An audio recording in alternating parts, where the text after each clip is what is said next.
You know, in the news lately, they start to talk about all this bullying and, you know, what's wrong with the kids and whatnot, you know, that like the problem really lies with them. But actually, I think the responsibility goes somewhere else. So this next piece is called The Bitter Harvest. I myself might be a little out of their season, but I'll do my best to represent them and what I've been seeing.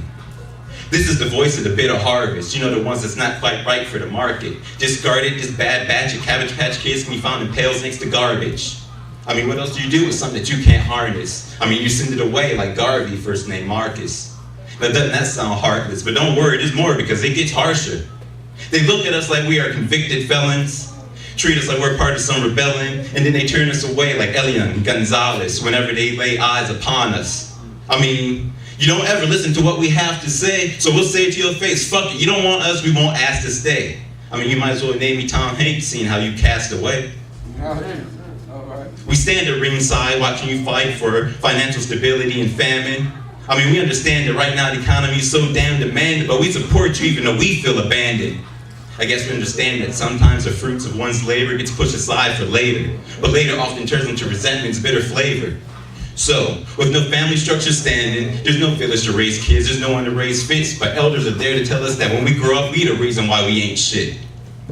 How is that exactly? We ain't the ones that pull after-school activities. We don't cut sports, music, and other artistic creativities, take them away like a refugee's civil liberties, whether we were ready or not. And then you expect us to act with civility? Wrong answer, Pops. Government funding never reaches equal distribution, so public schools can't even hire decent substitutions. Schools in general just ain't suiting. So for the few bad apples that do make it to class, they come out shooting. And then you ain't got no answer, no solution, but I tell you that's step one to recycling the pollution. Right.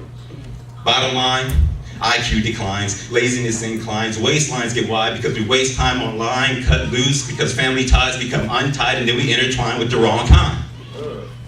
Some of us fix concentration, find relations in these false constellations that we call stars that live large and party hard, and sometimes in good and bad ways get escorted by cop cars because that's the life that we want to be ours. I mean, it's the rag to riches law that we see in these American fairy tales that we read, talking about how you can be anything without doing anything, just starting off by 3 magic beans.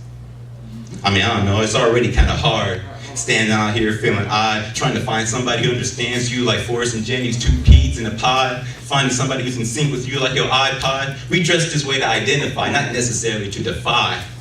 But we never denied or hide the fields from which we sprung from. I mean, it may not look like it to you, but we love where we come from. So next time that you want to blame the downfall of our future as our fault, pointing your finger at the youth, why don't you follow those branches back down to the roots? Dig deep into the soil. You just might unearth the reason for our spoil. And understand why your little tater tot ain't the cream of the crop that you thought you had grown, while your ass wasn't even at home. Half the time we raise ourselves on our own. So listen up, Mr. and Mrs. Johnny Apple. If you really want your seed to exceed you and succeed, you're gonna need a little bit more than green thumbs, a little bit more than green ones, and a lot more than good sun to raise a perfect son. Affection is the best water to give your daughter. Man, let your voice be her guide and light when her days get darker, so it gives her a chance to blossom into a beautiful orchid. I'm telling you this by fact. Love, understanding, and patience, all of that is way better than any parent's almanac. If you really want to raise your kids and beat that bitter harvest and build a golden orchard.